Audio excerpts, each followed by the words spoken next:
Atención, Venezuela. Lo que está ocurriendo en estos momentos mantiene la mirada de millones de personas dentro y fuera del país.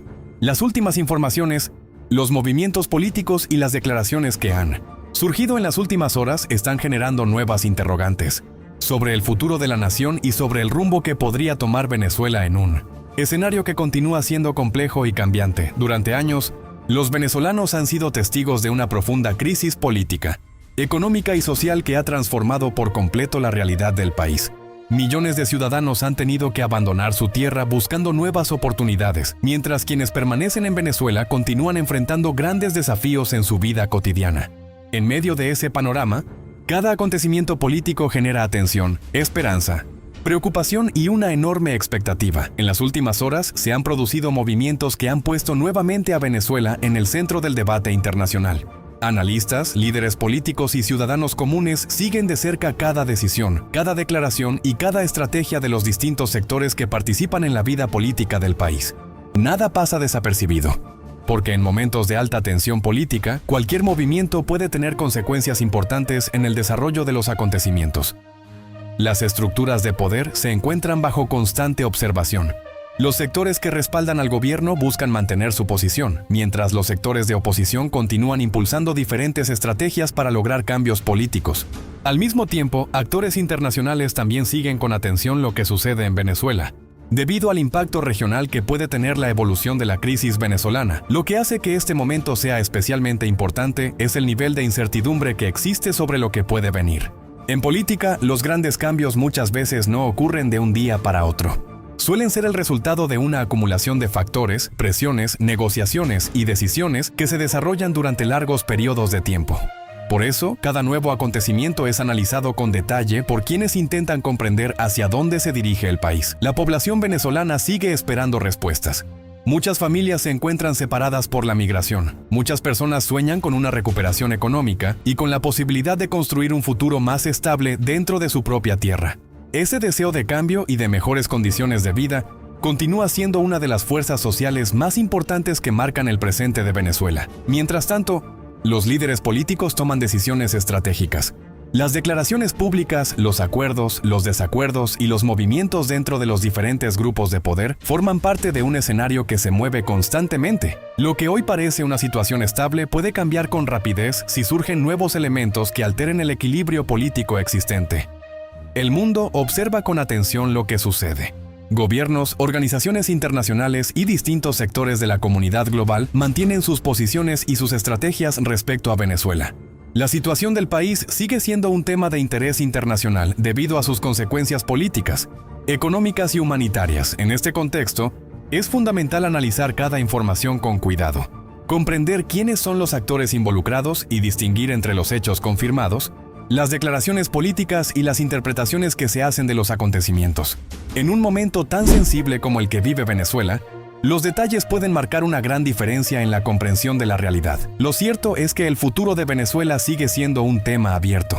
Los próximos acontecimientos dependerán de múltiples factores: las decisiones de sus dirigentes, la capacidad de los distintos sectores para llegar o no a acuerdos, las condiciones económicas y la voluntad del pueblo venezolano de seguir participando en la construcción de su futuro. Por eso, en el día de hoy vamos a analizar cuidadosamente todas las informaciones que están surgiendo, los movimientos que están captando la atención de la opinión pública y las posibles implicaciones que estos acontecimientos podrían tener para Venezuela y para los millones de ciudadanos que esperan un país con mayor estabilidad y oportunidades. Quédese con nosotros hasta el final, porque a continuación conocerá los detalles de las noticias que están marcando la conversación en este momento.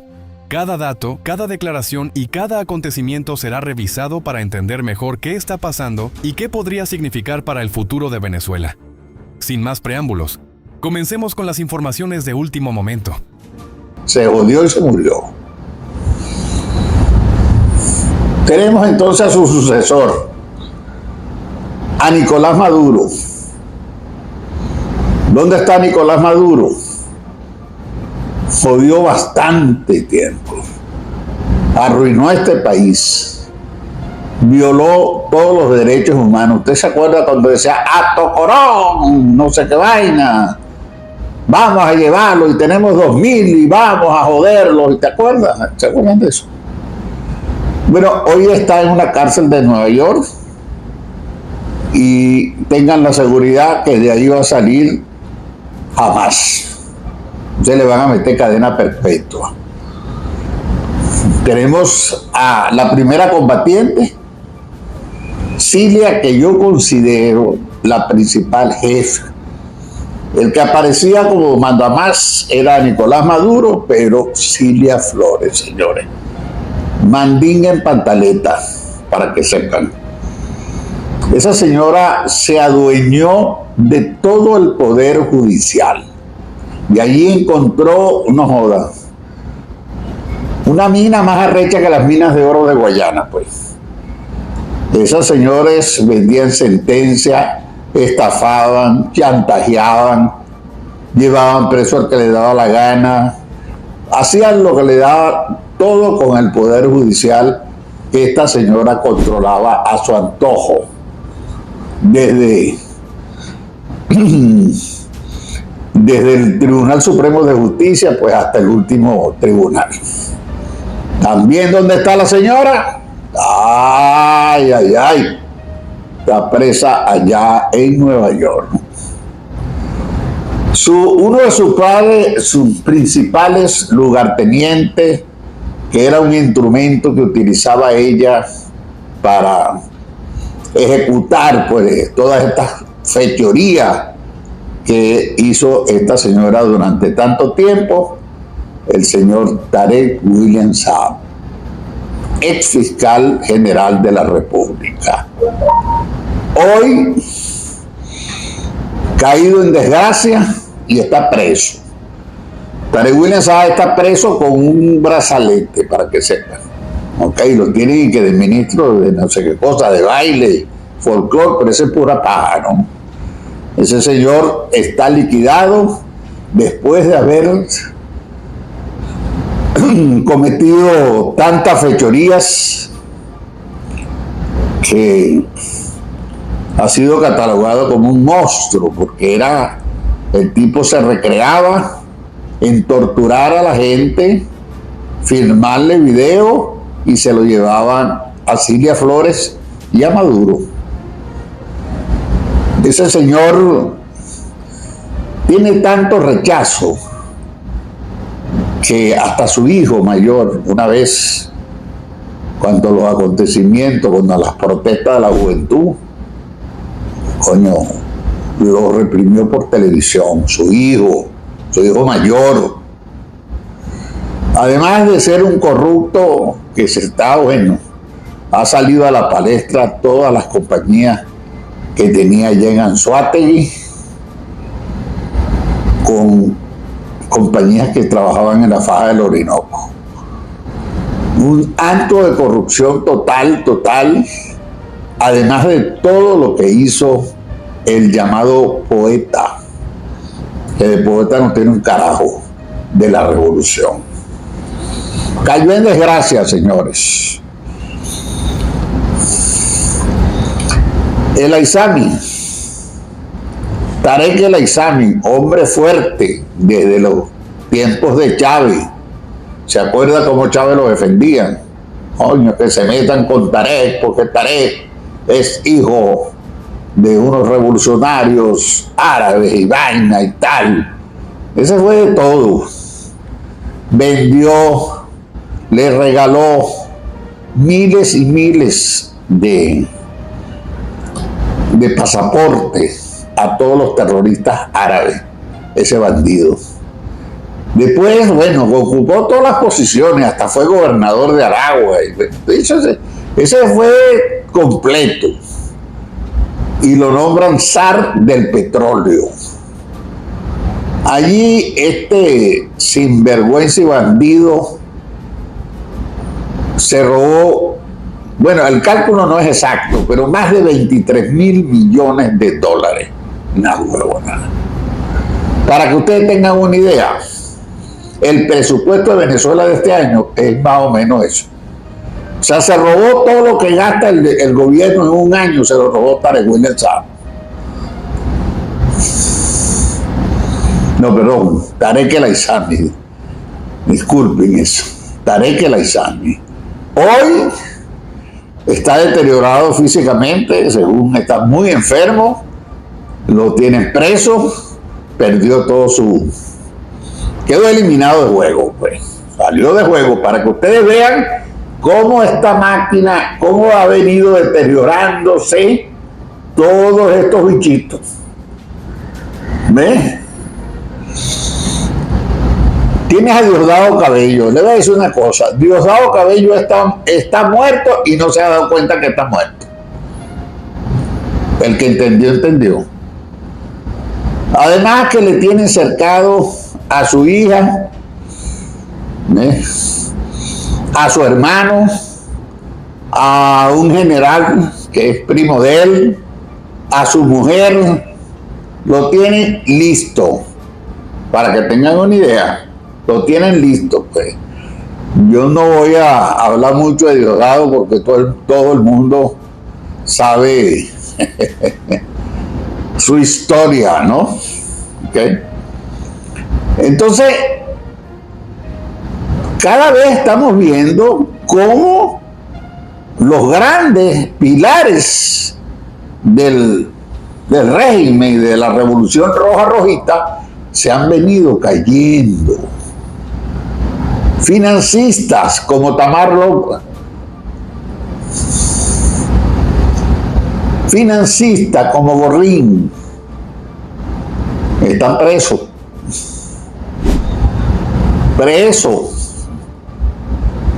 Otro financista gran testaferro de la revolución, Alex Saab, está ya en Estados Unidos cantando más que el pájaro Choví. Cante y cante y cante, es un ruiseñor.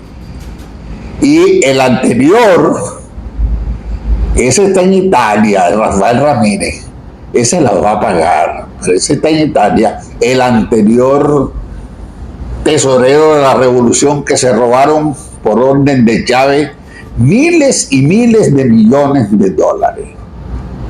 Para que ustedes vayan viendo cómo va este negocio. El padrino, el otrora poderoso ministro de la defensa durante 10 años, hoy lo tienen sembrando yuca y lo tienen bajo vigilancia estricta. Para que vean los 2000 generales, entre generales y almirantes, todopoderosos, hoy los gringos los tienen penetrados y ya los gringos están mandando en Fuerte Tiuna. A todos los tienen controlados, a todos les tienen expediente. Se hicieron 1000 millonarios, pero muchos de ellos ya están en la lista OFAC, ya están ubicados. Bueno, y esa gente está lista. ¿Ok? Está lista para que ustedes vean cómo la revolución o el régimen se ha venido desmoronando de una forma increíble. ¿Ves? Elías Agua llegó a ser hasta vicepresidente. ¿Dónde está Elías Agua? Elías Agua está por ahí gritando y diciendo, coño,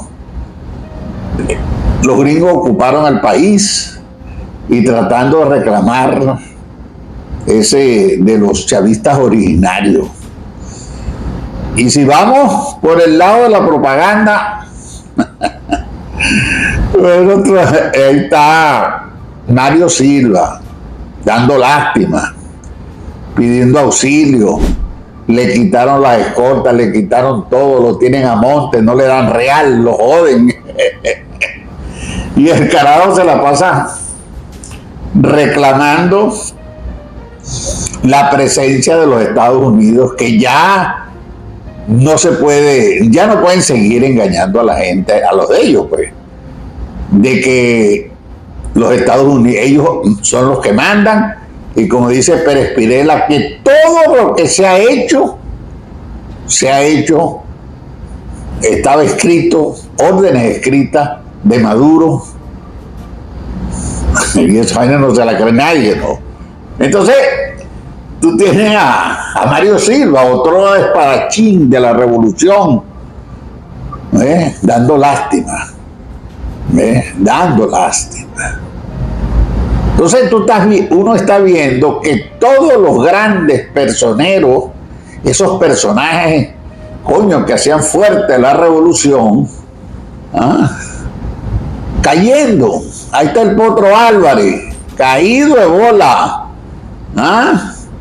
caído, para que usted vea. Ese es de segunda línea, pero era importante también, ¿entiende? Todos esos carajos van cayendo. Escarrá está muy enfermo, ya está jodido. ¿Ves? Entonces tú te pones a ver que todos esos grandes pilares de la revolución están caídos. Y el último que cae, ¿verdad? Por ahora, como dijo el Mortadelo, es el Niño Guerrero. ¿Por qué yo digo que el Niño Guerrero? El Niño Guerrero es el jefe del Tren de Aragua. El Tren de Aragua es una organización delincuencial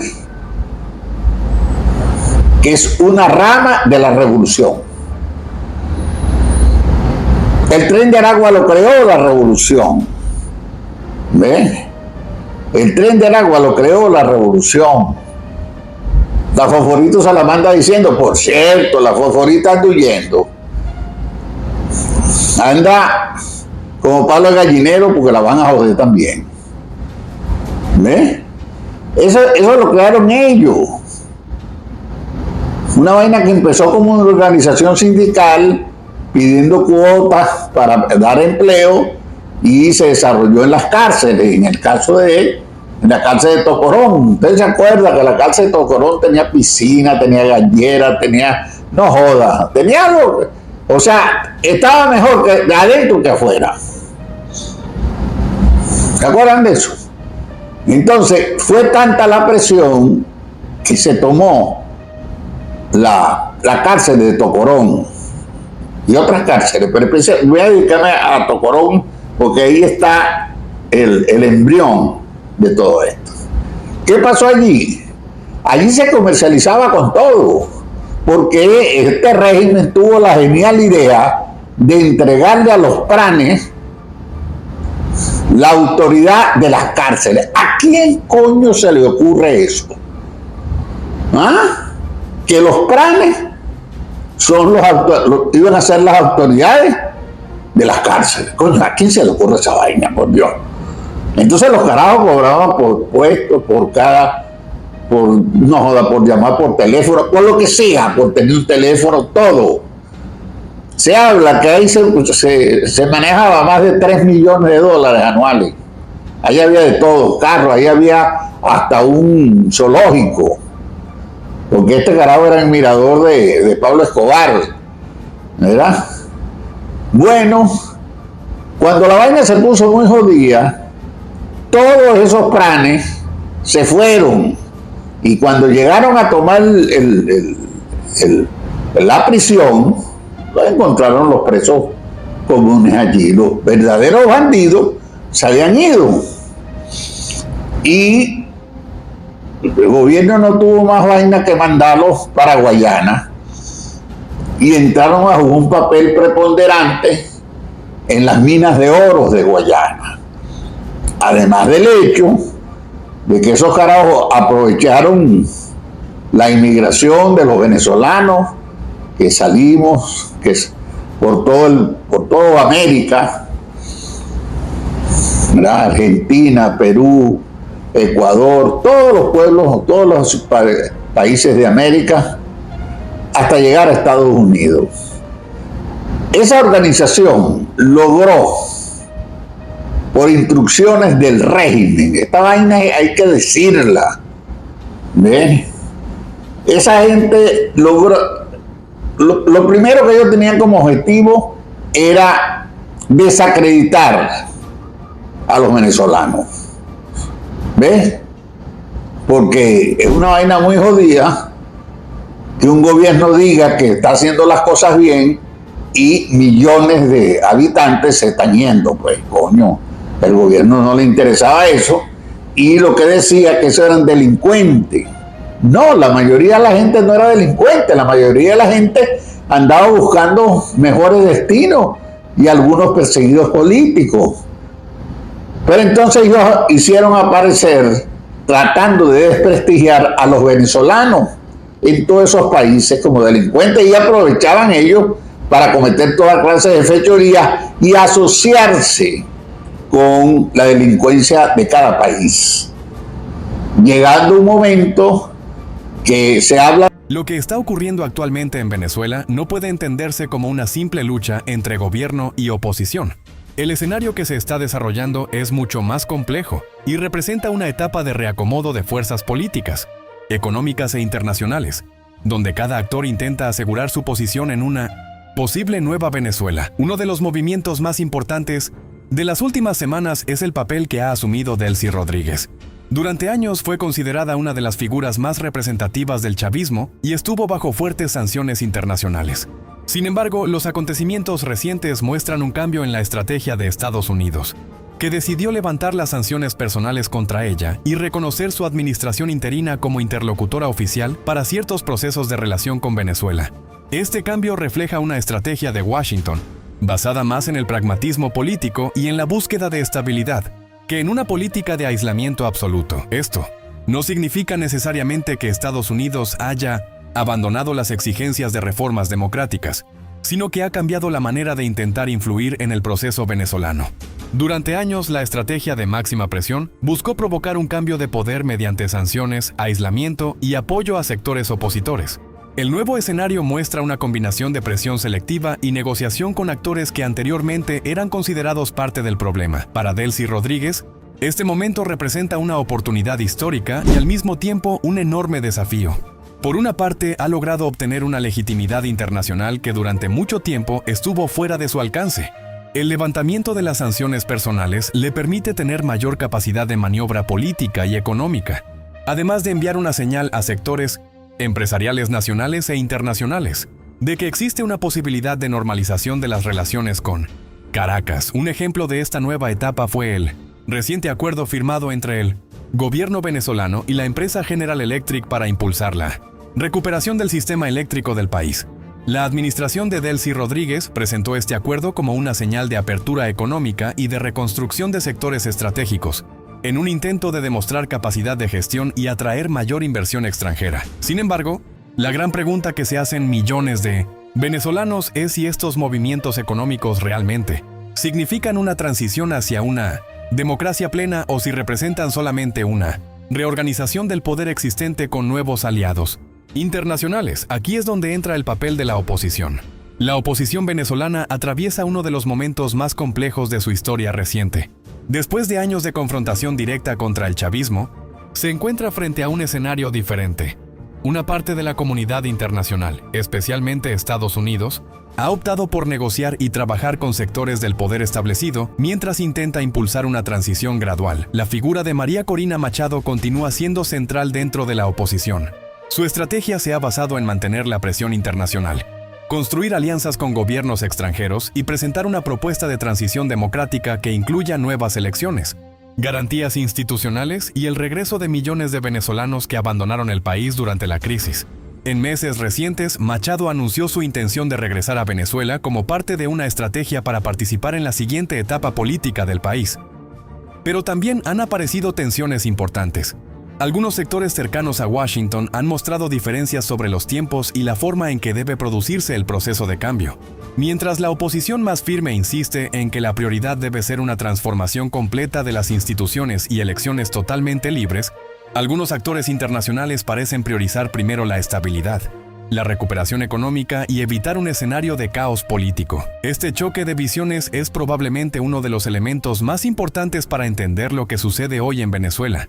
La pregunta central no es solamente quién gobierna, sino cómo será el modelo de transición. ¿Será una ruptura rápida con el antiguo sistema o una transformación negociada en la que antiguos miembros del chavismo mantengan una parte importante del poder? La historia de otros procesos de transición en el mundo demuestra que estos momentos suelen estar llenos de contradicciones. Los sectores que estuvieron en el poder buscan proteger sus intereses. Los sectores opositores buscan garantizar cambios reales y los actores internacionales intentan proteger sus propios intereses estratégicos. Por eso, los movimientos que se están viendo hoy pueden interpretarse como una gran negociación política detrás de las cámaras. Cada declaración pública, cada acuerdo económico, cada cambio en las sanciones y cada reunión diplomática puede ser parte de una negociación mucho más amplia sobre el futuro del Estado venezolano. El verdadero desafío para Venezuela será encontrar un equilibrio entre estabilidad y transformación. La estabilidad sin reformas profundas podría generar frustración en una población que espera cambios políticos reales. Pero una transformación sin acuerdos mínimos entre los sectores enfrentados también podría producir nuevas crisis. En este momento, Venezuela se encuentra en un punto de definición histórica. El país está pasando de una etapa de confrontación abierta a una etapa de negociación compleja, donde el resultado final todavía está lejos de estar escrito. Para entender el papel de Estados Unidos dentro de la situación venezolana, hay que comprender que Washington no actúa solamente movido por razones ideológicas o por una preferencia política sobre quién debe gobernar Venezuela. Estados Unidos observa el caso venezolano como un asunto de seguridad regional, estabilidad continental, migración, energía y equilibrio geopolítico frente a la influencia de potencias como Rusia, China e Irán en América Latina. Durante años, la estrategia estadounidense combinó sanciones económicas, sanciones individuales contra altos funcionarios, restricciones al sector petrolero y respaldo a distintos sectores de la oposición venezolana. La idea detrás de esa estrategia era aumentar los costos políticos y económicos para el poder establecido en Caracas y crear incentivos para una negociación que permitiera cambios institucionales y garantías democráticas. Sin embargo, la experiencia de los últimos años también dejó una lección para muchos actores internacionales. Los procesos de cambio político en sistemas donde el poder está concentrado, donde existen fuertes estructuras militares, económicas y administrativas, suelen ser más complejos de lo que muchos esperaban. La presión externa puede modificar los cálculos de quienes gobiernan, pero rara vez produce por sí sola una transformación inmediata. Por esa razón, Estados Unidos ha combinado en diferentes momentos la presión con canales de negociación. Esta doble estrategia busca mantener capacidad de influencia sobre las decisiones que se toman dentro de Venezuela mientras intenta evitar escenarios de mayor inestabilidad que puedan afectar a toda la región. Un elemento fundamental en esta ecuación es el petróleo. Venezuela posee una de las mayores reservas de petróleo del mundo, y aunque su industria energética sufrió un fuerte deterioro durante años, sigue siendo un recurso estratégico de enorme importancia. Cualquier escenario de recuperación económica del país pasa necesariamente por la capacidad de aumentar su producción petrolera, atraer inversiones, modernizar infraestructura y generar confianza jurídica para empresas nacionales e internacionales. Por esa razón, los movimientos relacionados con el sector energético son observados con especial atención.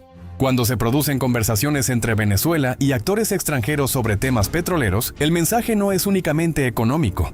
También tiene una dimensión política porque refleja el nivel de comunicación y los espacios de negociación que existen entre las partes. Al mismo tiempo, la política estadounidense hacia Venezuela también depende de los cambios internos en Washington. Las distintas administraciones pueden variar sus métodos. Unas pueden apostar por una presión más fuerte, otras por una combinación de sanciones y negociaciones.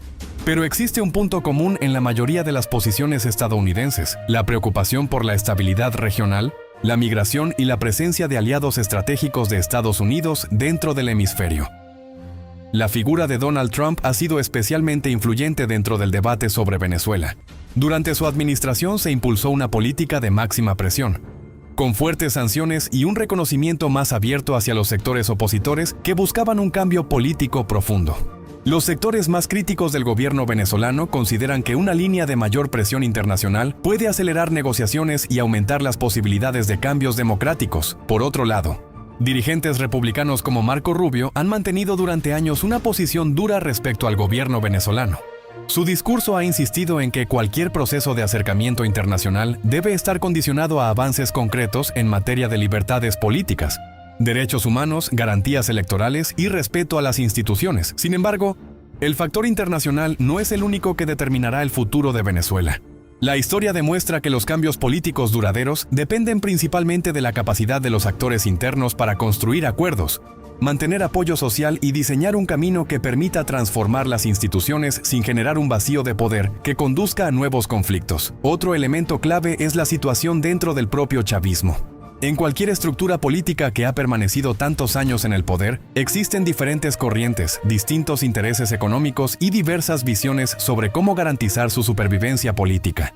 Algunos sectores pueden apostar por mantener una posición de resistencia absoluta, mientras otros pueden considerar que ciertos cambios negociados son necesarios para preservar estabilidad y evitar mayores riesgos. Precisamente por eso, cada movimiento de figuras importantes del oficialismo es analizado con tanta atención. Las declaraciones públicas, los cambios en la estrategia económica, los acercamientos diplomáticos y los movimientos internos pueden interpretarse como señales de cómo cada grupo está preparando su posición frente a los escenarios futuros. Desde la perspectiva de la oposición, el gran desafío es transformar el respaldo popular y el apoyo internacional en una estrategia capaz de producir resultados concretos. La unidad opositora, la capacidad de mantener una agenda clara y la construcción de garantías para una eventual transición son factores determinantes. Una transición política exitosa normalmente requiere varios elementos. Al mismo tiempo, presión social, negociación política, garantías para los diferentes actores, apoyo internacional y un plan económico capaz de ofrecer esperanza a una población que ha sufrido durante muchos años. Por eso, cuando se analizan los acontecimientos recientes en Venezuela, la pregunta más importante no es si un cambio puede ocurrir de manera inmediata de un día para otro, sino cuáles son las condiciones que se están acumulando y cómo cada actor está preparando su posición para el futuro. En estos momentos, Venezuela se encuentra en una especie de partida de ajedrez político. El gobierno busca preservar su estructura de poder y recuperar espacios económicos. La oposición busca transformar el sistema y alcanzar mayores garantías democráticas. Estados Unidos y otros actores internacionales intentan influir en el proceso según sus propios intereses estratégicos. El desenlace de esta partida dependerá de decisiones que todavía están en construcción. Lo que está claro es que Venezuela continúa siendo uno de los escenarios políticos más complejos e importantes de América Latina, y cada movimiento de sus actores principales puede tener consecuencias que van mucho más allá de sus fronteras.